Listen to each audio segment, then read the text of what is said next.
Welcome back to the channel, everybody, and today it's my number 11 team in my 2024 NFL Deep Dive Series. It's the LA Rams, not to be confused with St. Louis Rams. You don't know how many times I had to recut this starting intro because I kept saying St. Louis. I am a 90s kid at heart. What can I say? Kurt Warner, Marshall Faulk, Torrey Holt, those are my guys. But the new LA Rams, man, did they make a lot of people look foolish in their 2023 NFL Deep Dive Series, including myself. I wasn't as bad on them as that franchise guy was, but we were all pretty bad on them. And it had, I think, a lot to do with just having, not a lot of faith in the ability for this team to stay healthy, not really trusting in the defense all that much to just be completely carried by Aaron Donald, who was going to step up in his next to him that was going to make a real difference and take them over the top. He is, of course, retired now after years of rumors of him being sort of 1 foot in, 1 foot out. He is now gone. But good thing Kobe Turner stepped up as an interior defensive lineman, quickly established himself as one of the best in the entire league in his rookie year. Was a real legitimate defensive rookie of the year candidate that I don't think got nearly enough attention as he should have. At least in the mainstream, he sort of fell under the radar a lot. Being in the shadow of another great rookie performance on the offensive side of the ball, which was Puka Nacua, who stepped up in the absence of a player that a lot of concern was for, and that's Cooper Kupp. So they had everything fall into place the exact way that people said had to have happened in order for them to have been good. Everyone said they needed to get somebody else on the defense to step up, and they needed another receiver other than Cooper Kupp to be a big deal. And they got both of those things. The other thing that people said they needed was for the running backs to step up. And then once Kyren Williams got healthy, holy crap, was Kyren Williams amazing. An absolutely fantastic back. You're going to see where I have him ranked very highly. Almost the highest, spoiler alert, almost the highest, very close to the highest. I think the world of him, and he's got offensive player of the year potential, I think, here, because there's going to be so much focus on Cooper Kupp and Puka Nacua, even some of the tight ends like Tyler Higbee, that I think Kyren Williams is going to be able to make a hell of a difference. And he's got a great complement now in the rookie Blake Corum for my Michigan Wolverines. It's looking real great. Now, Matthew Stafford, the quarterback, does need to stay healthy. Stetson Bennett, Jimmy Garoppolo, those are the backups right now as of the recording of this video. Jimmy Garoppolo does make things a little less dire in the quarterback room, but you still need Matthew Stafford to be the starter to be able to compete in that division, because that division's only getting a little better each and every year as these bottom dwellers like Arizona keep getting better. Seattle sort of has a nice little floor that they've developed, even though their ranking's not that high for me. They do have a defensive mastermind there. And speaking of masterminds, Sean McVay, the head coach, finally reestablished himself, and we'll start with him and his group. He got a great offensive coordinator. He did lose his defensive coordinator, Raheem Morris, to the Atlanta Falcons, and we'll talk about Chris Shula, but let's get to this overall coaching staff right now. So Sean McVay is my 9th ranked head coach, but man, it's close. My head coach, like I've said in previous videos, outside of like the top 3 or 4 head coaches that I ranked, it was really tough after that. There was like these clumps of like 5 or 6 coaches, and I just put Sean McVay there because, I don't know why. It's close. I just didn't do ties. And he just kind of lost out to a couple other coaches that I just put slightly better, because I feel like there's some coaches that have done more with less talent. Sean McVay's had a lot of talent around him for most of his time in Los Angeles, and maybe should have achieved more than just the one Super Bowl that they got with Stafford that year, which, quite frankly, they robbed the Bengals of. That was not pass interference on Logan Wilson, but moving on. He's still easily top 10 head coach in the NFL. And if this team can continue to grow and if he can continue to develop players the way that he has, then I don't think there's, I wouldn't be upset if someone said he was a top 5 head coach in the league. I wouldn't argue with them about it. That's for sure. His offensive coordinator, Mike LaFleur, is my 5th ranked offensive coordinator. I really like these guys as a team. I like, the way that they mesh so well philosophically. It's a great 1-2 punch here, and I think that this is how so many great head coaches have been developed out of this one system, like this Kyle Shanahan system of offensive coaches that has just kept turning out head coaches and offensive coordinators.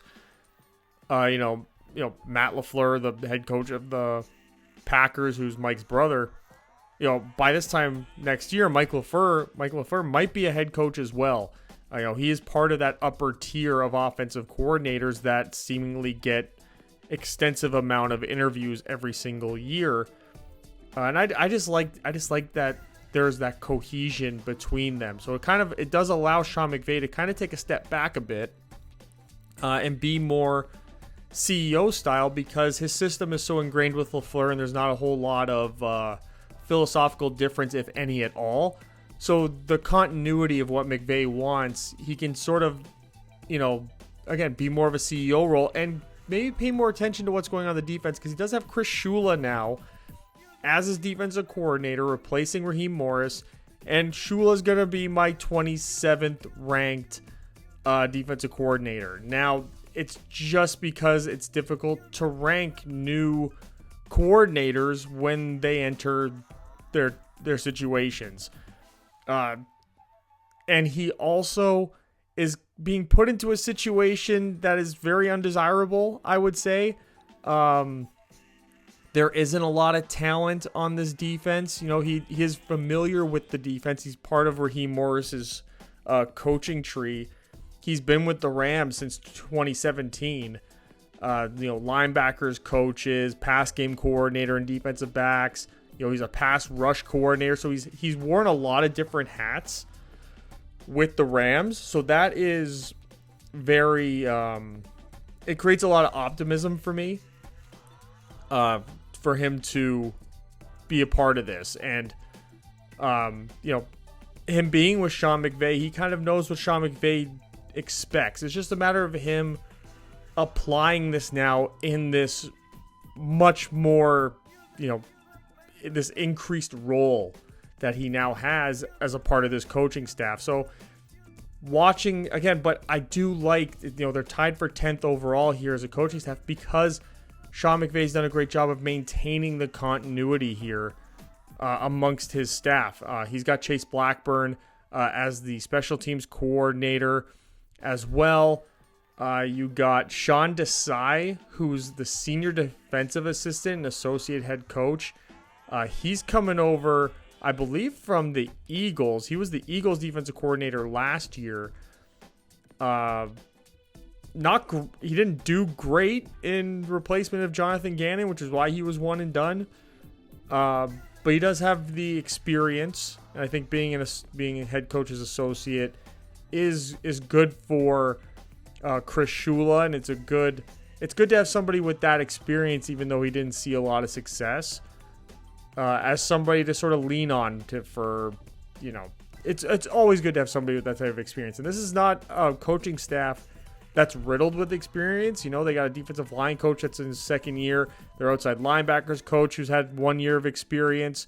Their defensive assistants have 7 years of experience. Aubrey Pleasant's their pass game coordinator. He's got 11 years experience. And then there's just, a lot of mixture of young guys and the most experience really is coming from guys who are, 11 years in. There's a huge discrepancy and a lot of new faces here. Going back to LaFleur, he got his name really being the offensive coordinator of the New York Jets for a while there, before Nathaniel Hackett came in, because of the obvious, I would say, the Aaron Rodgers addition there. But he did help Garrett Wilson win Offensive Rookie of the Year. So there is that. He's got some pretty good experience there, and he's done really well with backup quarterbacks historically. Mike White looked like an absolute beast in some of those games that he played in. So he has a good relationship with quarterbacks. So I think that's something that will really help the overall continuity. Again, the continuity of the offense. It's just a really good staff. But like the rest of the team, like the actual player roster, there's going to be questions on the defensive side of the ball. But on the offensive side, really no question whatsoever. So here we are with the quarterback. It's Matthew Stafford. He's tied for 7th for me in the league. Gets a 90 grade. Really good backup in Jimmy Garoppolo. Like a guy, he's got the ideal backup quarterback currently in the NFL. He's sort of entering, in my opinion, his Ryan Fitzpatrick stage, where I think he's going to be a backup in a lot of places and maybe trick a team or two into making him a starter again at some point. Stetson Bennett, I just don't know about him. I don't know that he makes the team, or he's held as a reserve third quarterback. That is a thing now, so he'll probably be held as a reserve third quarterback unless something drastic happens in the next couple of weeks. But Matthew Stafford, when he is healthy, he's as good as anybody. He really is. He's established that in his career. He's as good as anybody at football. He just needs to stay healthy, and his health has been a red flag of his entire career. It's been a red flag when he's been on the Rams. It's reared its ugly head with the Rams. There was the year where, Detroit ended up with, who they end up taking with that pick? They were able to trade. They traded back and got Jahmyr Gibbs and Jack Campbell and all that. They really did some good work with the pick, but the Rams were freaking not good that year at all. And it was because Stafford got hurt and they had no answers, which is probably why they bring in Jimmy Garoppolo. But this is another thing that plagued the Lions for a while. The Lions had a really good roster for a while there. I think people sort of forget how good some of those rosters were that Matthew Stafford and Megatron were a part of. But it was because there just wasn't a lot of faith in Matthew Stafford being able to complete a full season. And then last year, he was healthy, and the Rams made the playoffs. That's what this team is capable of doing. Stafford's got a great, really strong arm, really accurate. He's really smart. He's great pre-snap. He's great at identifying coverages. He's great in the film room, and he's great at in-game adjustments. You've seen the hot mic stuff, when he's wired up or whatever it's called, mic'd up during games. He's great at coming off the field after a drive where things don't go very well, getting onto that, onto the iPad, onto the whatever, the photos and whatnot, and identifying what the problem was, being able to look at what the defense was giving him, and then being able to relate it back to what they did during the week. And he's communicating that to his offensive line. He's communicating that to his wide receivers. And then having a great rapport with guys like Cooper Kupp that just raise everyone up together. And what he did last year with Puka Nacua, I don't think can be understated. Puka Nacua was a day 3 pick. There was like, if he makes the team, he could be a factor. I think that was the line that I dropped just last year. When I was doing the 2023 deep dive for the Rams, that if Puka Nacua, can make the team, he could step up, he could be an asset, and boy, did he completely exceed all that. And I think he's a perfect fit for Stafford because he's, Stafford's going to ask, receivers to basically, he has to get into the receiver's head on the spot and anticipate what the receiver is doing, and being able to get these receivers, especially young receivers like Nacua, like even Tutu Atwell, for example, to get those guys on the same page with him. That's a gift that Stafford has, that guys that are really outside of that top 10 quarterback ranking, that top 10 quarterback tier, they don't do nearly enough. And Stafford, that's what really elevates him, is that he's probably one of the best at that. And to then be given these really traitsy receivers and traitsy weapons and, an offensive line that isn't all that horrible, that's still growing together, but he can also do things pre-snap that make the offensive line better. Being able to call out the blitz, being able to call the proper shift and whatnot in the blocking scheme. He just makes every team better. And now that he's on a team where he's got a lot of this talent, you can't help but make this team a contender on the condition that he's healthy. So if he can get through this season, this rating does sustain that. I would rank him higher again if There was like this Patrick Mahomes, Josh Allen faith in his health. He is also older, so at what point does the physical traits sort of just go away? Because unfortunately in the NFL, very rarely is it a gradual regression. Usually when you deal with players, they'll fall off a cliff. Very few players don't do that. Very few players give you a heads up on a year-to-year basis that things are, about to be all over. So you just hope that that's not the case either, which is why I would put Joe Burrow sort of ahead of him, even though Joe Burrow has a lot of health concerns as well. I think age is on Joe Burrow's side with Stafford. He's definitely on the last leg of his pro career. And this is what I was talking about when you're going to be shocked at perhaps my Kyren Williams ranking. This is my number 2 running back room in the entire NFL. Led by Kyren Williams. When they drafted Blake Corum, I was very surprised.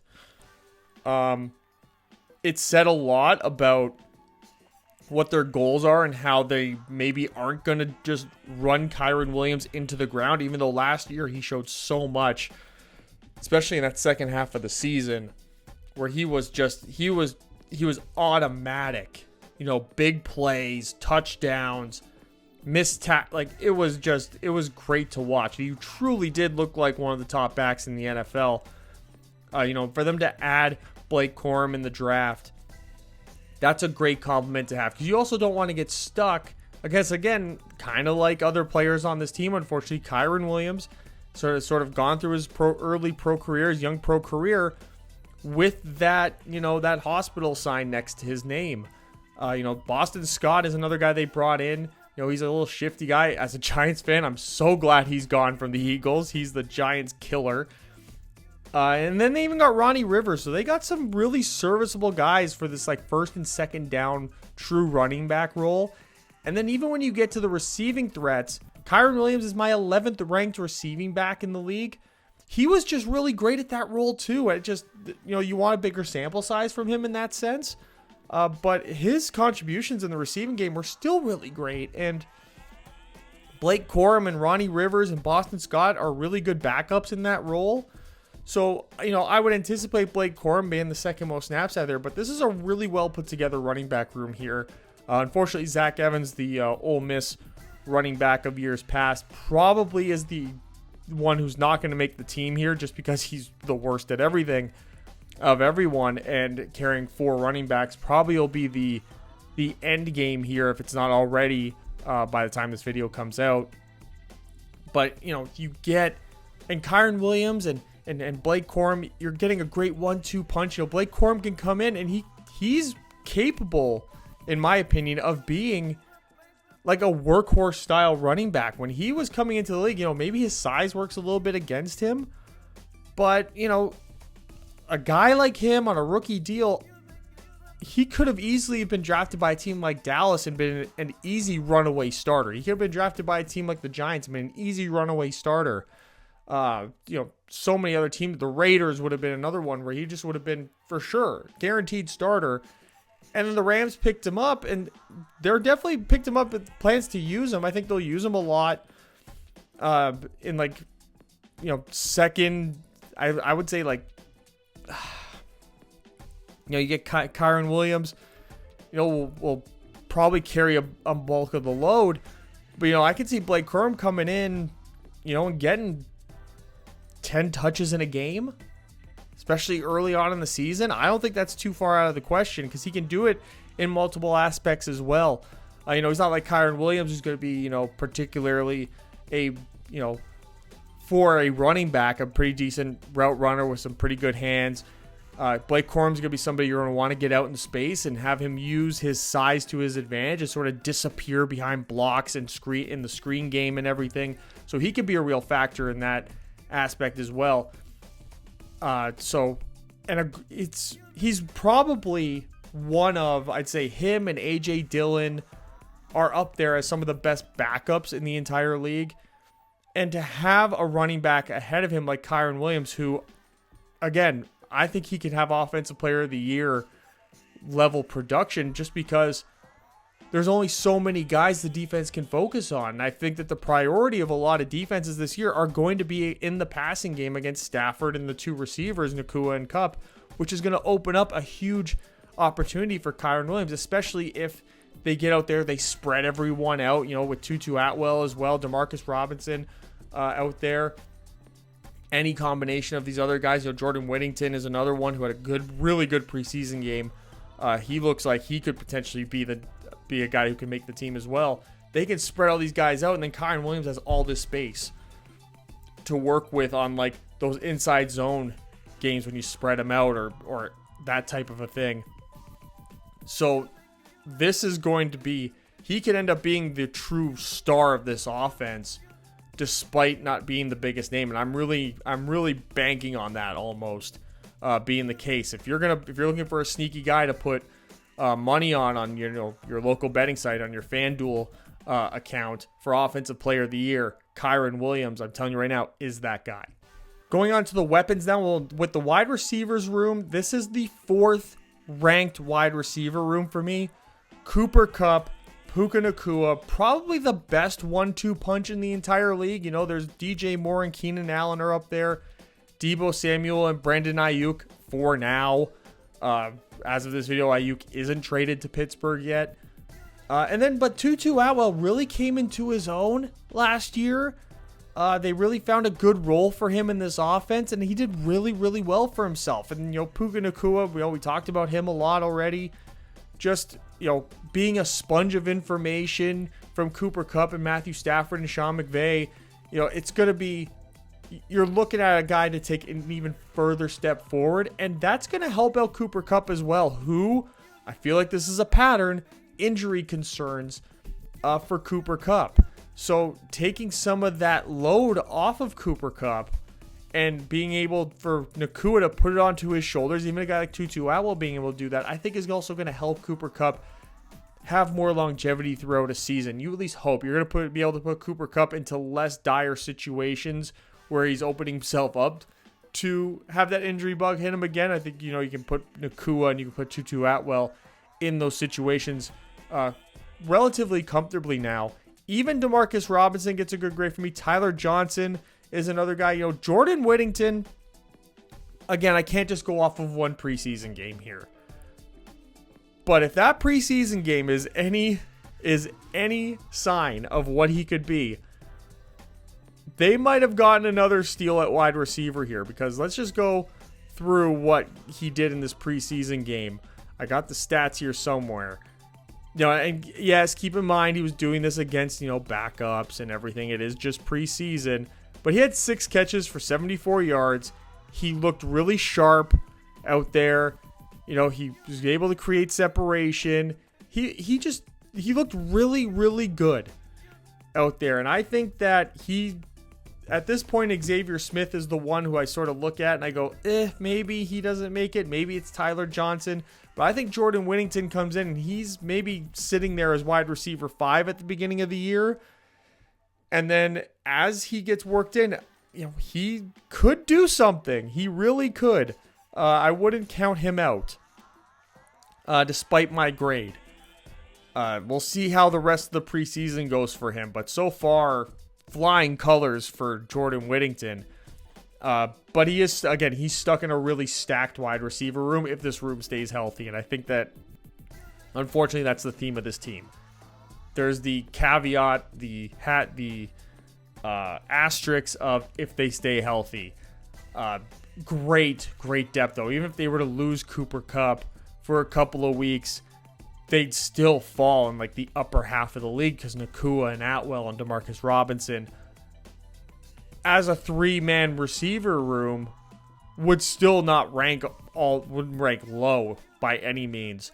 You get to the tight ends, and they are tied for 19th here with Tyler Higbee, who's this veteran in the room. He's really perfect for this offense, which is why they let Gerald Everett go. Tyler Higbee's got like quintessential tight end traits.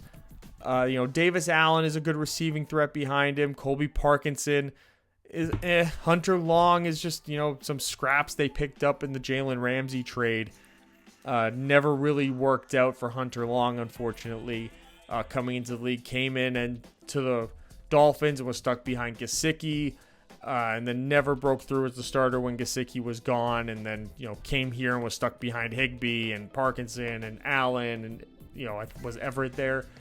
Maybe Everett was there too. I don't know. Everett was on the Chargers last year, so he wasn't stuck behind him. But they're tied for 19th. This is really the floor for them. Higbee's like a high floor, low ceiling tight end.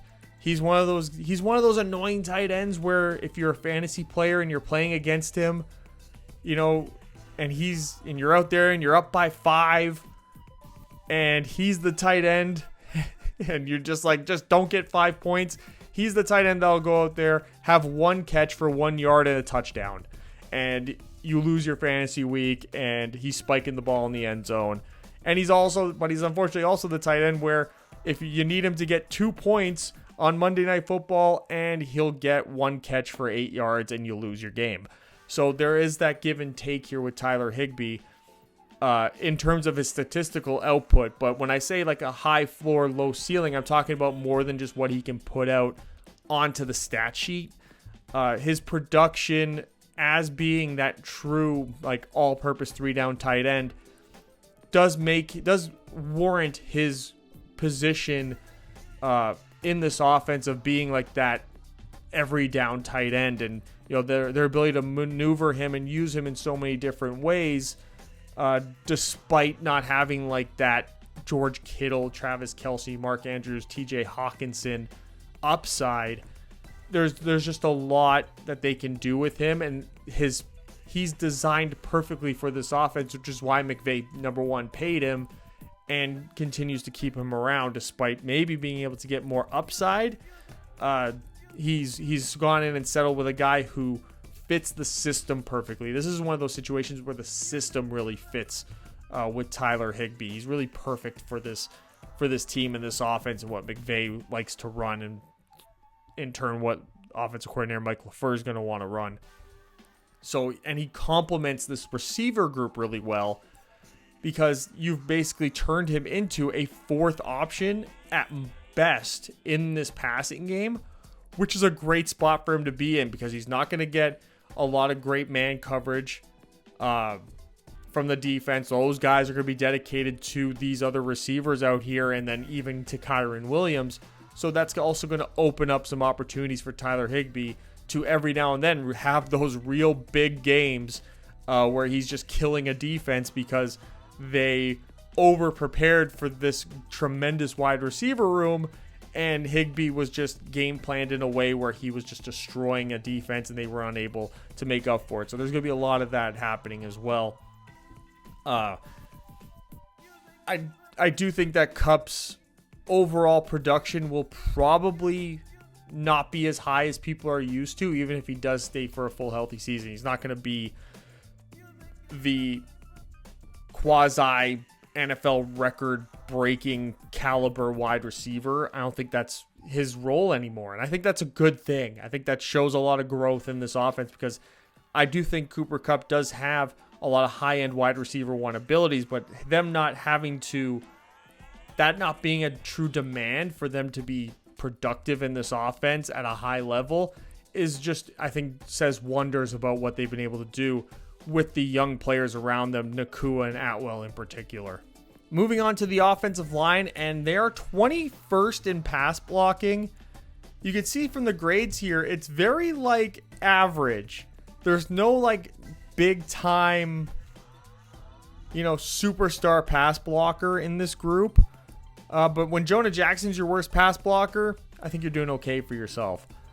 Avila's going to get that full-on center role now that Coleman Shelton's on to Chicago. Alaric Jackson, real breakout star here. True credit, really good left tackle, solid left tackle. You hope that he continues to grow.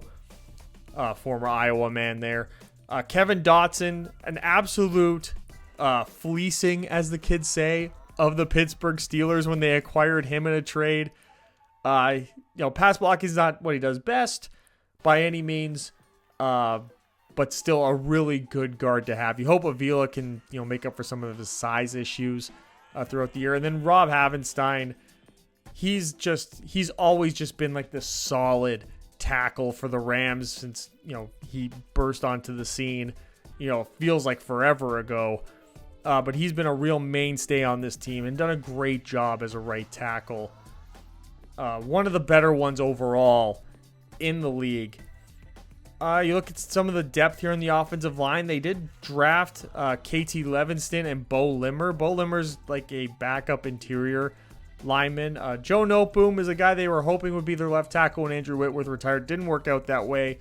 Logan Bruce is another guy they drafted, hoping that he would be a starting guard, but they traded for Kevin Dotson. They drafted Steve Avila. They signed Jonah Jackson. So that doesn't really seem to be Logan Bruce's.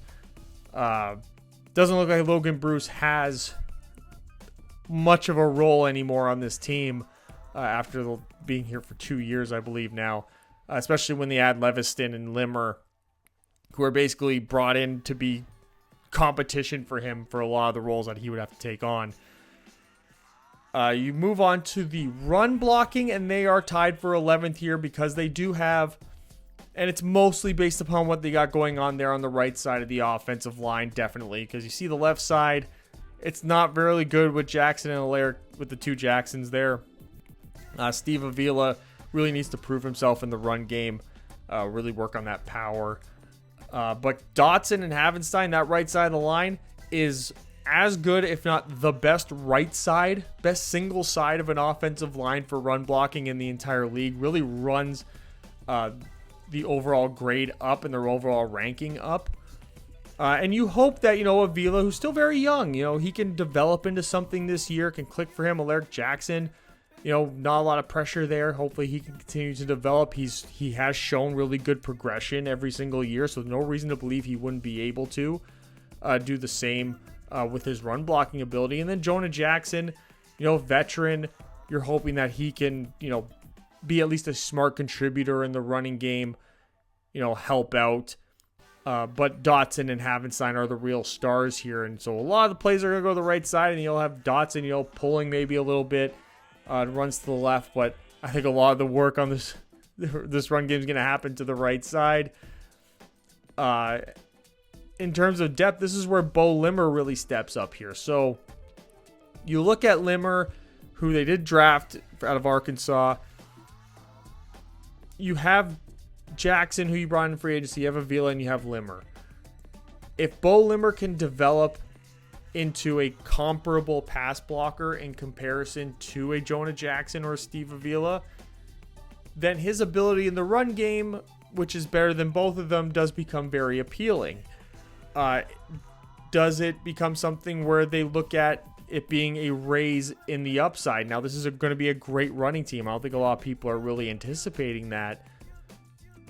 But does Bo Limmer's ability make them an even better run blocking team and open up more opportunities in the run game? How much are they interested in that, and how much do they feel they will lose in pass blocking if Bo Limmer ends up on the field as a starter, as one of the guards, as the left guard or as the center?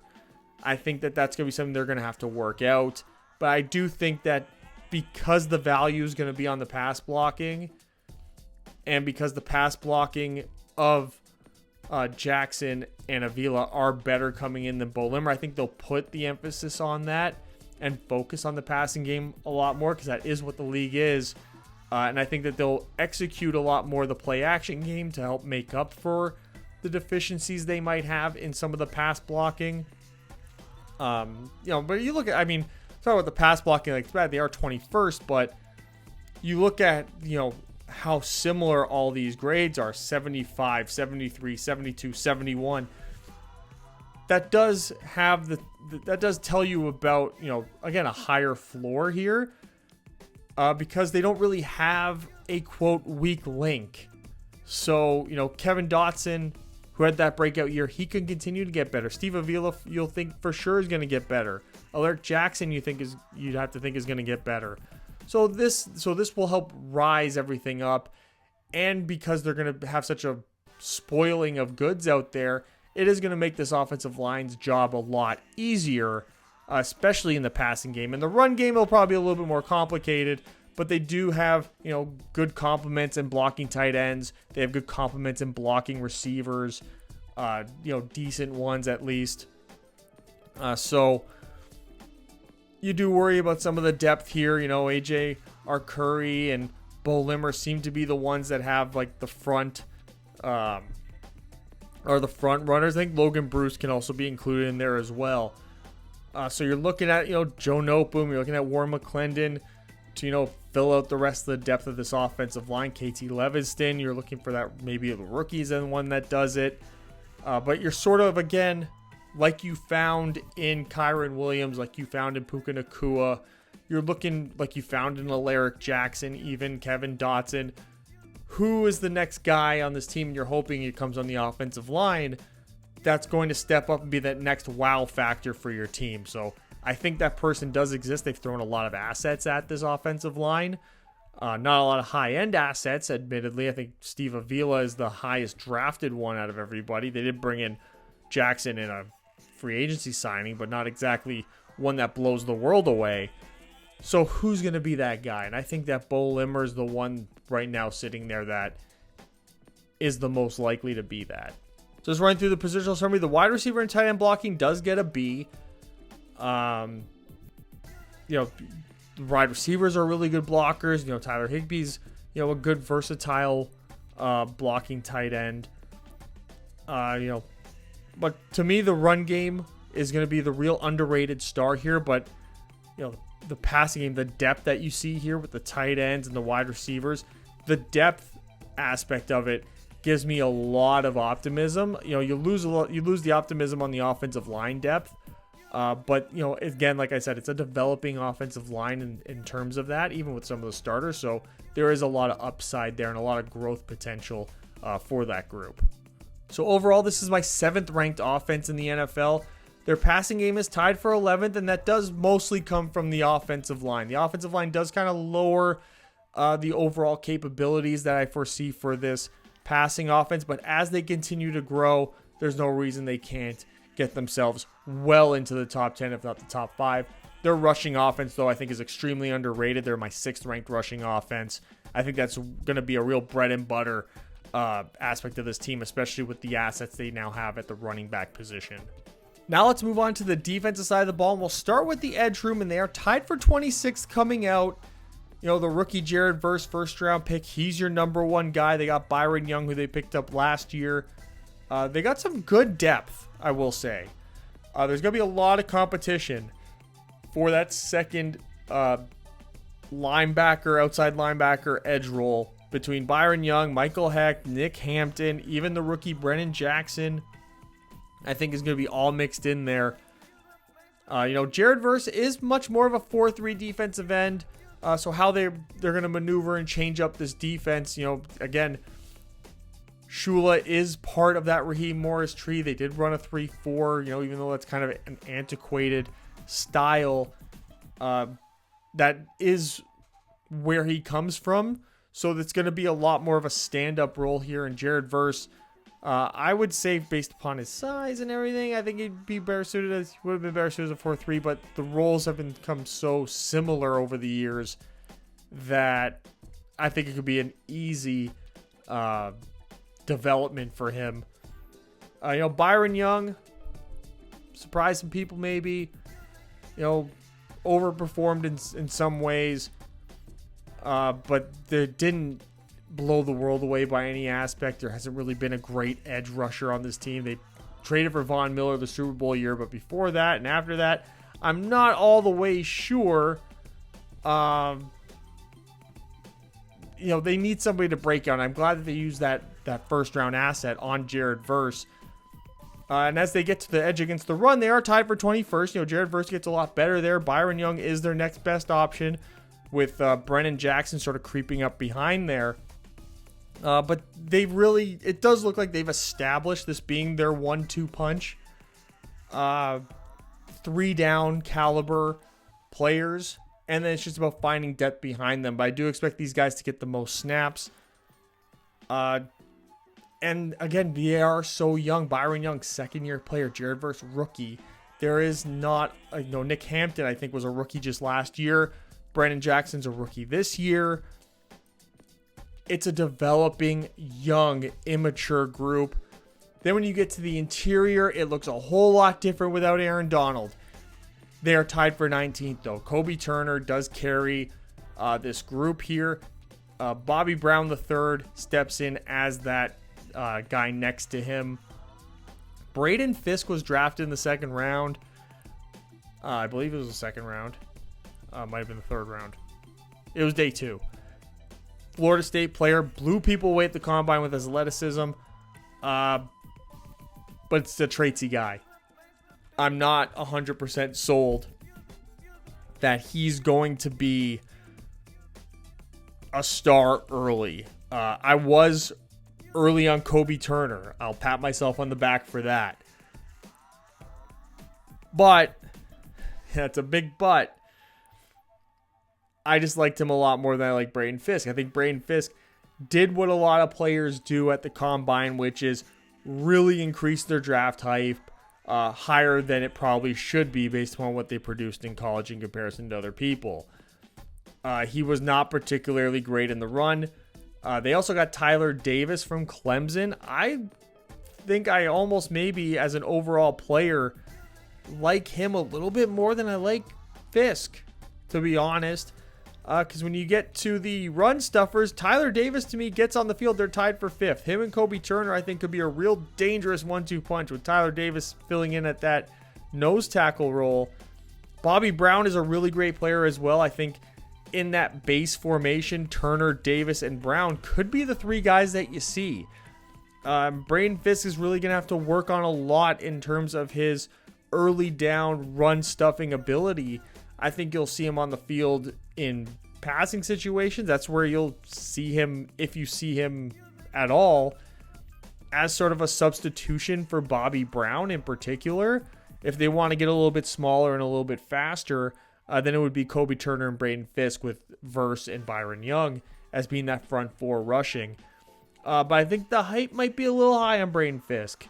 Like I said, I think Tyler Davis's ability to be that more old school traditional interior defensive lineman does hold a lot of weight here, especially because you can get one of your better interior pass rushers off the field in true running situations. Give them a break there.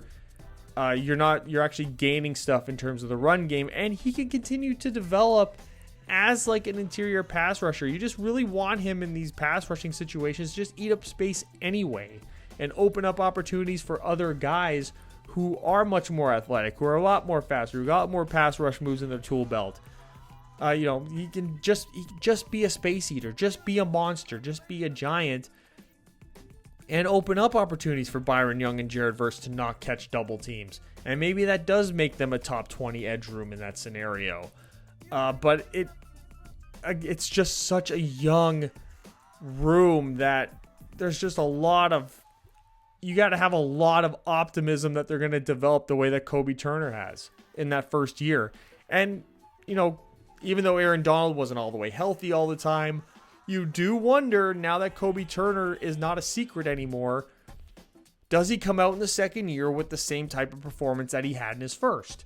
I think that's a legitimate question to ask any rookie who sort of comes, quote, out of nowhere, who naturally was not going to be somebody who got a lot of attention on the team that they were on, especially when, there was Aaron Donald, there was, a couple other guys, but guys that were much more well-known than him. And I think he caught a lot of people off guard. I think that this is going to be the true test for him this year coming in. But I think he does have good compliments to him at least. But again, Tyler Davis gets an 80 grade for me. That's a lot of optimism. It's a lot of optimism. If he's not that good, I still think he's still easily be at least the 3rd best run stuffer, but that does take them out of being tied for 5th and maybe takes them out of the top 10 altogether. That is something that needs to be questioned about this front 4. But a lot of scheming is going to have to be done by Chris Shula. And I do think that the offense's performance is going to very much directly help this front four in particular's ability to succeed, because you're going to want an offense that's going to get you out to leads and force the other teams to throw the ball so these guys can just pin their ears back and go, not do a whole lot of thinking, and have really just one responsibility only, and one concern, and that's getting the quarterback. So there is that. Moving on to the linebackers, and they're tied for 25th here in linebacker coverage. Ernest Jones is very much I would say, run defending linebacker, but he's in a situation here where there's just not a lot of depth. There's not a lot of optimism here. He does sort of raise things up by being a good number one green dot linebacker. By Chris Roseboom, Olaf Adukasi, Jacob Hummel, Omer Spites, the rookie Troy. There's just not anything here. If Ernest Jones goes down, this becomes easily hands down the worst linebacker room in the entire league by like a gigantically wide margin. Yeah, it just seems like there's a lot of guys who on any other team would be lucky to be a special teamer, let alone a guy who's going to get starter reps. So I don't know what linebackers, particularly offhand, are available in free agency, but I don't know how the Rams aren't being more aggressive looking into those guys. I'll say that, especially because of the complete lack of experience that they have in the front four that we just went over. We get to linebackers against the run, they're tied for 14th, but if you look at the grades here, it's Ernest Jones carrying the load. One of the best in the league against the run, one of the best inside linebackers in the entire league against the run, raises the entire group up. But again, if he goes down, this becomes the worst linebacker room in the league and drags this defense down substantially. This has been an issue a lot with the Rams. When they had that, screw them picks mentality, they were really, especially on the defense side of the ball, putting really one-star player in each group on the offense, on the defense, and then everyone else was a giant question mark. And they were letting 2 or 3 guys really carry that defense. Aaron Donald, Jalen Ramsey, and then they had Von Miller for a while. They had Bobby Wagner in certain situations. They were just putting these superstars around, for the lack of a better term, trash, and hoping for the best. And that has backfired a lot. It succeeded perfectly one time and backfired pretty much every other year. So you're really hoping, Omar Spates, you're like hoping he can become something. You're crossing your fingers on him. Maybe he's somebody that steps up. Maybe he's that diamond in the rough rookie on the roster this year that we keep talking about, that they always seem to have. But I'm not very optimistic about this linebacker group, as this is one of the few position groups in the league that we're assessing where we're truly grading them at their ceiling. Because they're literally Ernest Jones being out away from this being an absolute disaster. Moving on to the secondary now, and going to the cornerbacks, they're tied for 11th here. Darius Williams coming off a fantastic year. He was one of the best corners in all of football last year in zone coverage. So if they continue to put him in those situations in particular, he really can shine as a number one quality performer at the cornerback position. His man coverage wasn't as good. He really shined in that zone coverage. Trey White coming over from Buffalo, coming off of a massive injury. When he was at his peak before the injuries came up, was like a top 5 corner in the NFL. It's hard to grade him at that now. You need to see him get back to it, but him coming in and basically coming in as a number 2, he is not gonna have the responsibility of following around the number 1 receiver on a team on this defense with this secondary. So maybe putting him on just one side of the field will help him and help his performances the same way it helps out a lot of other players, especially veteran players, especially guys coming off of injuries. Then you got Quentin Lake, who's established himself really well last year as this slot nickel corner. He was a safety in college when he initially came into the NFL. But a really good complementary group here. That, if you play him in zone coverage, you're going to play a lot of zone to really truly grasp the skill set of these starters. I think if you get into man coverage, that's when you'll run into some issues. The depth, they lost Darion Kendrick, who, was looking a lot better than you expected. Kobe Durant, when he was initially drafted, he was drafted to be the replacement for Darius Williams, who had left for the Jaguars. And now that Darius Williams is back, it's kind of left Kobe Durant in a position where now he's just on the bench because his role was Darius Williams' role. And now that Darius Williams is back, what's the point of having it? It's redundant to have them both. So he's truly just a backup right now, I think, for Darius Williams. I think that would be his spot. The injury to Darion Kendrick really helped his status on the roster.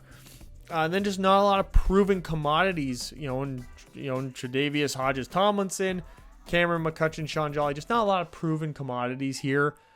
So it's kind of like a lot of these other groups on this team, on this defense, where it's just not... You're really top heavy, and you're one unfortunate injury away.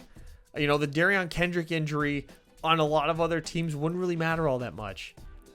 It would matter because I think Darion Kendrick's a pretty good player, but now it's created a tremendous drop off here, which does, raise the alarm bells a bit.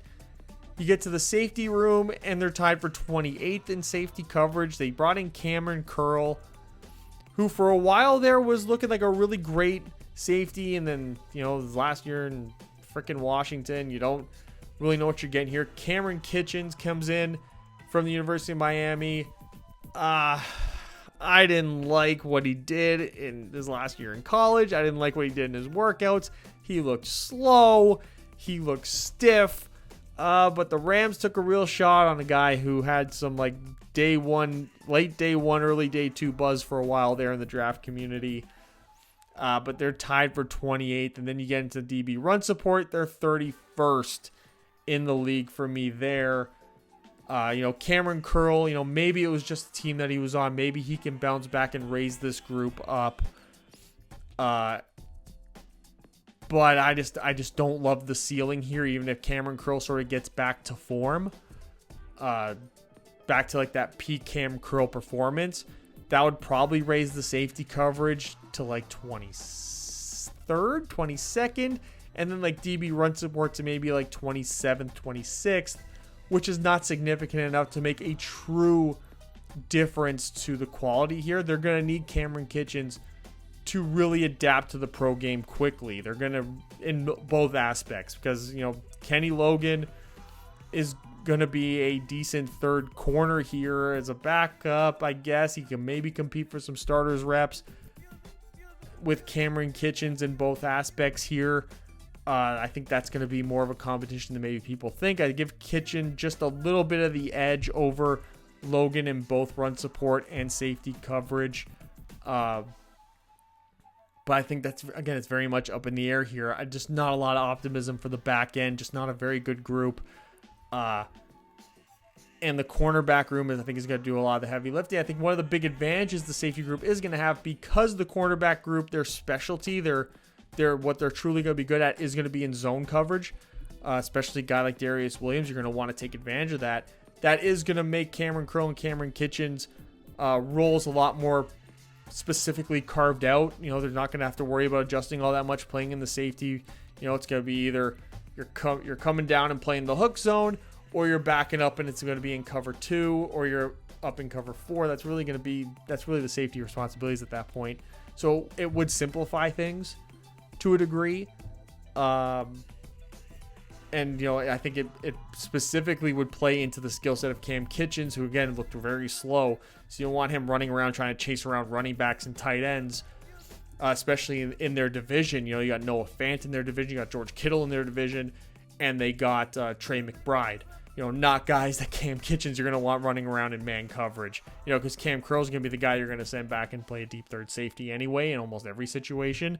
Especially with the way this group is panning out. So playing a much more true zone defense will help Cam Kitchens in the long run, especially here in his rookie season.